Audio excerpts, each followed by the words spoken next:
दोबारा खुशामदी। ये ICT mentorship के माह 2 का मॉड्यूल 2 है। हम खास तौर पर ये सिखाने जा रहे हैं कि कम खतरे वाले तिजारती सेटअप को कैसे फ्रेम किया जाए। अब इससे पहले कि हम वाकई ऐसा करने पर गौर करें, हमें इस बात पर गौर करना होगा कि सेटअप को लेने के काबिल क्या बनाता है। और मिसाली तौर पर आला टाइम फ्रेम चार्ट्स पर तिजारती सेटअप का इंतखाब मिसाली है। ये एक आला इम्कानात की तिजारत का बुनियादी काम है। आपको एक आला टाइम फ्रेम चार्ट देखना होगा ताकि आपको सिमत का रुझान मिल सके, इदारा जाती ऑर्डर फ्लो मिल सके, सपोर्ट या रेजिस्टेंस, ऐसे ख्यालात जो आपकी खरीद या फरोख्त के इरादे को फ्रेम करेंगे, जिन्हें आप अंजाम देना चाहते हैं। और हम ये इसलिए करते हैं क्योंकि बड़ी इदारे और बैंक मार्केट्स का तज्जिया रोजाना, हफ्तावार और माहाना बुनियादों पर करते हैं। अब हम इन कीमतों की सतहों को तलाश करते हैं जो इदारा जाती ऑर्डर फ्लो के साथ हम आहंग हों। ये अहम है क्योंकि अगर आपको माहाना, हफ्तावार और रोजाना टाइम फ्रेम पर इदारा जाती ऑर्डर फ्लो की समझ ना हो, तो ये आला इम्कानात वाले सेटअप्स तक रसाई महदूद कर देगा। हाला टाइम फ्रेम सेटअप्स आहिस्ता बनते हैं और मुनासिब मनसूबाबंदी के लिए काफ़ी वक्त फराहम करते हैं। वो लोग जो डे ट्रेडिंग नहीं कर सकते, जो चार्ट्स के मुख्तसर वक्फों में नहीं रह सकते, उनके अपने कारोबार हैं, नौकरियां हैं, जिंदगी है। ऐसी रुकावटें जो उन्हें इंट्राडे ट्रेडर बनने से रोकती हैं। आपके लिए ज़रूरी नहीं कि आप डे ट्रेडर ही हों। आप इन आला टाइम फ्रेम चार्ट्स को इस्तेमाल कर सकते हैं और ये आपको बहुत कम रिस्क वाले, आला इम्कानात वाले सेटअप्स फराहम करेंगे। उसके लिए इंट्राडे होना ज़रूरी नहीं है। हम ट्रेड में रिस्क कम करने के लिए क्या कर सकते हैं? आला टाइम फ्रेम का कीमत पर ज़्यादा असर होता है, इसीलिए हम वहीं पे तवज्जो देते हैं। आला टाइम फ्रेम पर ट्रेड सेटअप के लिए जो शराइत बनती हैं, उन्हें कम टाइम फ्रेम पर मज़ीद बेहतर बनाया जा सकता है। आला टाइम फ्रेम लेवल्स को कम टाइम फ्रेम चार्ट्स पर मुंतकिल करना इसलिए अहम है कि इस तरह हम अपने स्टॉप्स के लिए पिप्स के लिहाज से मजमूई एक्सपोजर को कम करना शुरू कर सकते हैं। बड़े टाइम फ्रेम लेवल्स को छोटे चार्ट्स पर रिफाइन करने से छोटा स्टॉप लॉस और कम रिस्क मुमकिन होता है।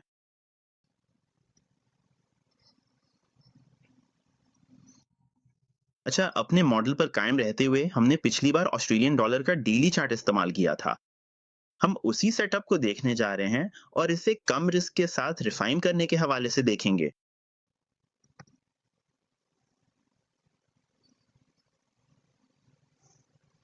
अब मैं चाहता हूं कि आप इस चार्ट को गौर से देखें, क्योंकि ये बिल्कुल वही चार्ट है जो आपने पिछली तालीम में देखा था। अब मैं इस पर मजीद वजाहत करूंगा, लेकिन ये समझना जरूरी है कि यहाँ फ्रेमवर्क किस तरह काम कर रहा है।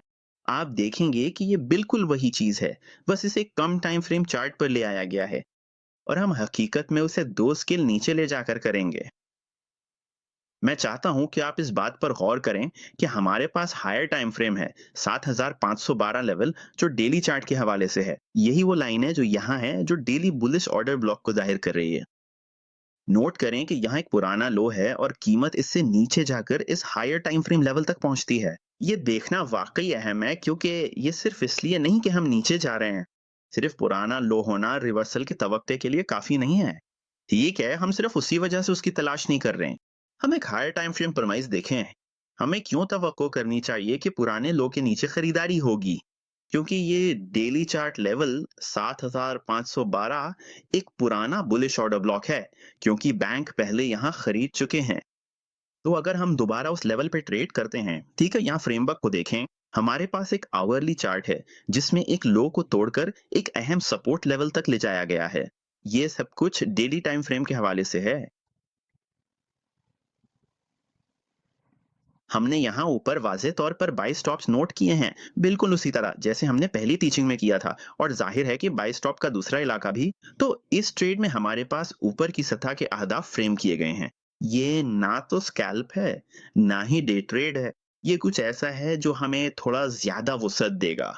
ठीक है, अहदाफ के लिए, पिप्स हासिल करने के लिए। अब ज़ाहिर है कि ये सब पहली पिचिंग में फ्रेम किया गया था। इस महीने के मवाद में हमने इस नीचे वाली कैंडल को एक बुलिश ऑर्डर ब्लॉक के तौर पर देखा और हम 75.42 को एक लॉन्ग एंट्री के तौर पर देख रहे थे। और ज़ाहिर है ऐसा करने से हमने इसे 20 पिप स्टॉप के साथ फ्रेम किया। ये वो जगह है जहां हमारा स्टॉप लॉस होगा, जो इस नीचे वाली कैंडल के मेन थ्रेशोल्ड से नीचे होगा, जो कि एक बुलिश ऑर्डर ब्लॉक है। तो अगर आप निस्बतन 20 पिप के मुकाबले में छोटा स्टॉप लगाना चाहें तो क्या होगा? और यहाँ एक और ज़्यादा अहम बात है, अगर आप नीचे से खरीदना चाहें और अपने लिए रिस्क एक्सपोज़र को बहुत कम रखना चाहें, तो क्या होगा?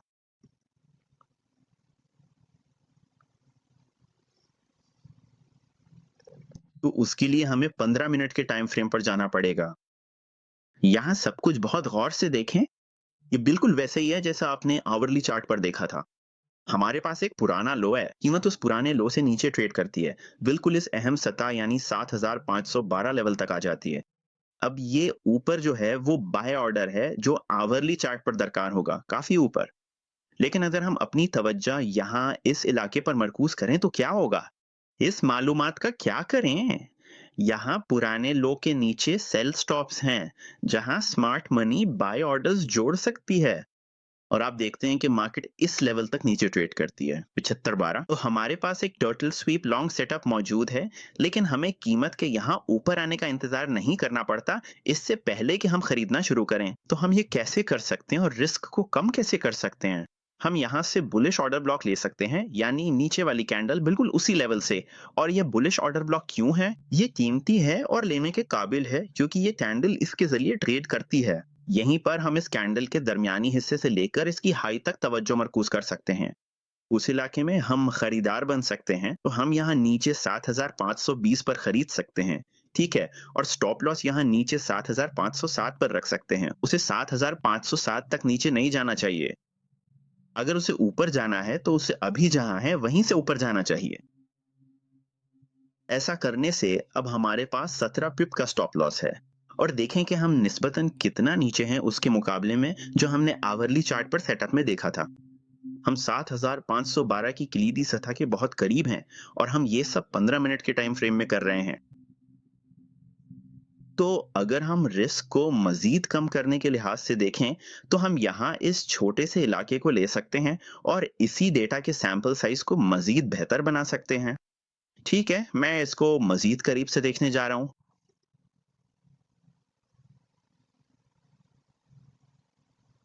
ठीक है, तो अब हम ज़ूम इन हो गए हैं। मैं 5 मिनट का चार्ट चाहता हूँ। हम सिर्फ़ उसी 7512 की सतह को देख रहे हैं। ठीक है, और हम एंट्री को 7520 से मज़ीद बेहतर बना रहे हैं। हम यहाँ क्या मुख्तलिफ कर सकते हैं? चलें देखते हैं कि इस पीले इलाके के अंदर क्या हो रहा है। ठीक है, हमारे पास कीमत है जो एक और नीचे की कैंडल के साथ इस बुलिश ऑर्डर ब्लॉक 7512 को डेली चार्ट पर हिट करती है। ये नीचे वाली कैंडल यहाँ पर वायोलेट हो जाती है, तो अब हम इस नीचे वाली कैंडल को इसके ओपन या हाई से देखना शुरू कर सकते हैं, नीचे तक यानी मिड पॉइंट तक, और हम वहां खरीदार बन सकते हैं। या हम बस ये कह सकते हैं कि ठीक है, ये बुनियादी तौर पर 7512 की सतह है।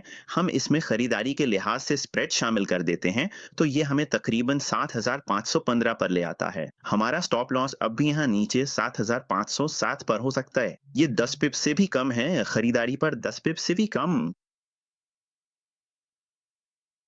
अब आप इसको मजीद बेहतर बना सकते हैं, जहां आपका रिस्क यहाँ 8 पिप्स है और पहला मुनाफा यहाँ से 8 पिप्स ऊपर है।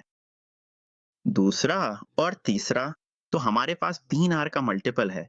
इससे पहले कि हम 5 मिनट के चार्ट पर इस पुराने हाई के ऊपर वाले बाय स्टॉप्स को भी निकालें। अब नोट करें, ये वो बाय स्टॉप्स भी नहीं है जो 1 घंटे के चार्ट पर बनाए गए थे। हम जो कुछ भी कर रहे हैं वो ये है कि हम इस टाइम फ्रेम पर प्राइस एक्शन इस्तेमाल कर रहे हैं जिस पर हमने अमल किया है, और देख रहे हैं कि कीमत कहां तक पहुंचने वाली है। तो हमारे पास 3 आर का मल्टीपल है, या दूसरे लफ्जों में हमने हर एक डॉलर के रिस्क पर $3 कमाए हैं। तो कीमत हमारी एंट्री से यहां से पहले ही 24 पिप्स ऊपर जा चुकी है, और हमारा स्टॉप सिर्फ 8 पिप्स नीचे है, जहां हम इस पुराने लो पर एंट्री करेंगे। ये भी नोट करें कि इस तरह अपने रिस्क को रिफाइन करके हम दरअसल अपने $1 के रिस्क पर 3 आर का रिवॉर्ड हासिल कर रहे हैं। जब हम एंट्री पर पहुंचते हैं, जो कि 1 घंटे के चार्ट पर 7542 लेवल पर फर्ज की जाती है, हम यहाँ इस लेवल को कम रिस्क के साथ हिट कर रहे हैं और हमें 3 से 1 का रिवॉर्ड रेशियो मिल रहा है। ज़रा इस बारे में सोचें। रिस्क टू रिवॉर्ड ये है कि $1 के रिस्क पर $3 कमाए जा सकते हैं।